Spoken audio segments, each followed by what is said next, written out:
ಕರ್ನಾಟಕದ ಬಹುದೊಡ್ಡ ಕ್ಷೇತ್ರವಾಗಿರ್ತಕ್ಕಂಥ ಪ್ರಸಿದ್ಧಿ ಖ್ಯಾತಿ ಪವಿತ್ರ ಕೇಂದ್ರ ಆಗಿರ್ತಕ್ಕಂಥ ಯಲ್ಲಮ್ಮನಗುಡ್ಡ ಕ್ಷೇತ್ರವನ್ನು ಅಭಿವೃದ್ಧಿಪಡಿಸೋದ್ರ ಸಲುವಾಗಿ ಈಗಾಗಲೇ ಯಲ್ಲಮ್ಮನಗುಡ್ಡ ಪ್ರವಾಸಿ ಅಭಿವೃದ್ಧಿ ತಾಣವನ್ನು ಮಾಡೋದಕ್ಕೆ ಒಂದು ಪ್ರಾಧಿಕಾರವನ್ನು ರಚನೆ ಮಾಡಿದ್ದೇವೆ. ಪ್ರಾಧಿಕಾರವನ್ನು ಸನ್ಮಾನ್ಯ ಮುಖ್ಯಮಂತ್ರಿಗಳು ಉದ್ಘಾಟನೆ ಮಾಡಿದರು. ಅದರ ಜೊತೆಗೆ ನಾವು 2-3 ಸಭೆಗಳನ್ನು ಮಾಡಿದ್ದೇವೆ. ಮೊನ್ನೆ ನಡೆದಂಥ ಸಭೆಯೊಳಗೆ ಮಾಸ್ಟರ್ ಪ್ಲ್ಯಾನನ್ನು ಫೈನಲ್ ಮಾಡಿದ್ವಿ.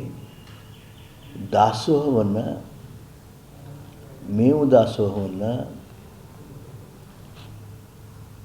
ಕ್ಯೂ ಕಾಂಪ್ಲೆಕ್ಸನ್ನು ಅಡ್ಮಿನಿಸ್ಟ್ರೇಟಿವ್ ಬಿಲ್ಡಿಂಗನ್ನು ಹಾಗೂ ಅದರ ಜೊತೆಗೇ ಗೌರವ ಘಟಕಗಳನ್ನು ಮಾಡುವಂಥದ್ದು, ಪಾರ್ಕಿಂಗ್ ಫೆಸಿಲಿಟಿ ಮಾಡ್ತಕ್ಕಂಥದ್ದು, ಇವೆಲ್ಲವುಗಳನ್ನು ಮಾಡೋದಕ್ಕೆ ಸುಮಾರು 125 ಕೋಟಿಗೂ ಹೆಚ್ಚು ವೆಚ್ಚದ ಯೋಜನೆಗಳನ್ನು ನಾವು ಮೊನ್ನೆ 19ನೇ ತಾರೀಕಿಗೆ ನಡೆದಂಥ ಸಭೆಯೊಳಗೆ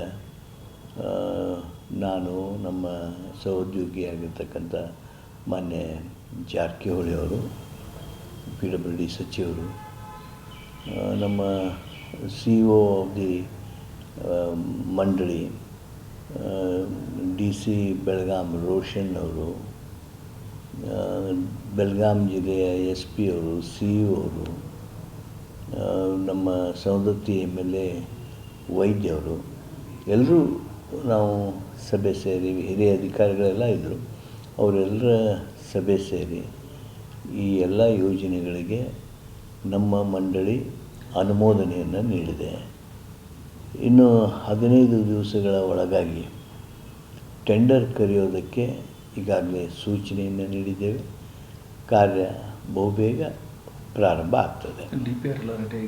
DPR ರೆಡಿಯಾಗಿದೆ, ಪ್ಲ್ಯಾನ್ಸ್ ರೆಡಿಯಾಗಿವೆ, ಎಲಿವೇಷನ್ ರೆಡಿಯಾಗಿದೆ. ಎಲ್ಲವನ್ನು ವೈಜ್ಞಾನಿಕವಾಗಿ ಶಿಸ್ತುಬದ್ಧವಾಗಿ ಸಮಯ ನಿಗದಿತವಾಗಿ ಮಾಡುವ ಎಲ್ಲ ಪ್ರಯತ್ನ ಪ್ರಾರಂಭ ಮಾಡಿದ್ದೇವೆ. ಬಹುಬೇಗ ಕನ್ಸ್ಟ್ರಕ್ಷನ್ ಆ್ಯಕ್ಟಿವಿಟೀಸ್, ಅಲ್ಲಿಯ ಅಭಿವೃದ್ಧಿ ಕೆಲಸಗಳು ಪ್ರಾರಂಭ ಆಗ್ತವೆ. ಅಲ್ಲ, ಅದು ಈ ವರ್ಷದ ಒಟ್ಟು ಖರ್ಚು.